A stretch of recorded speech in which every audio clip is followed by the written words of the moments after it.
Hello बच्चों, let us read this question. Plasmolysis in plant cell is defined as.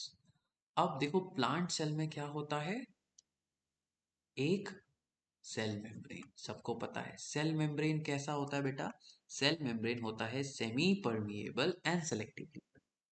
Semi permeable का क्या मतलब होता है, that it will only allow solvent particle to get exchange. सिर्फ solvent particle का exchange कराएगा। ऐसा क्यों कराएगा, क्योंकि सॉल्वेंट का पार्टिकल का साइज होता है छोटा।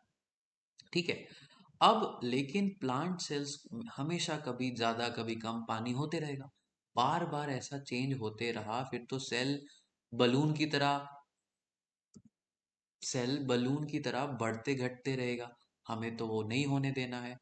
तो फिर हम क्या करते हैं, हम एक सेल वॉल भी होता है सेल वॉल सेल के पास।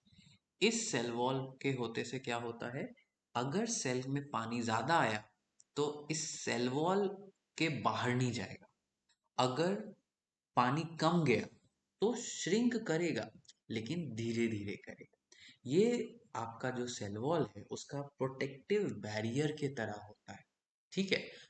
तो जब आपने सेल को एक ऐसे कॉन्सेंट्रेटेड सॉल्यूशन में रखा जहां पानी का अमाउंट कम था, कंपैरेटिवली पानी लेस, एंड अंदर सेल में पानी ज्यादा था, तो पानी अपने हाई कॉन्सेंट्रेशन से अपने लो कॉन्सेंट्रेशन में जाएगा। सॉल्वेंट है, छोटा है, इसलिए जाएगा।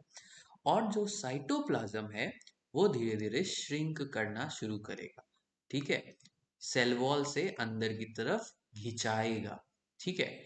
इसी श्रिंकेज ऑफ प्रोटोप्लाज्म को हम प्लाज्मोलाइसिस कहते हैं। और ये कब होगा, जब आपने कंपैरेटिवली कम पानी वाले सॉल्यूशन में रखा।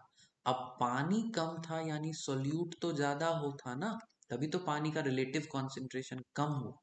पानी का कम, सोल्यूट का ज्यादा, सोल्यूट ज्यादा यानी हाइपर हाइपरटोनिक मीडियम। तो श्रिंकेज तब होगा जब हाइपरटोनिक मीडियम में रखें, इसीलिए ये सही है।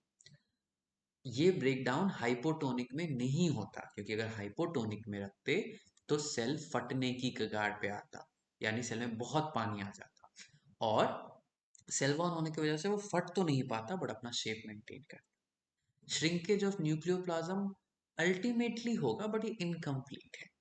ब्रेकडाउन ऑफ न्यूक्लियर मेम्ब्रेन नहीं बेटा, इतनी जल्दी नहीं, पहले आपको श्रिंकेज देखने को मिलेगा। ठीक है। Hence the final answer is, hope you understood it well. All the best.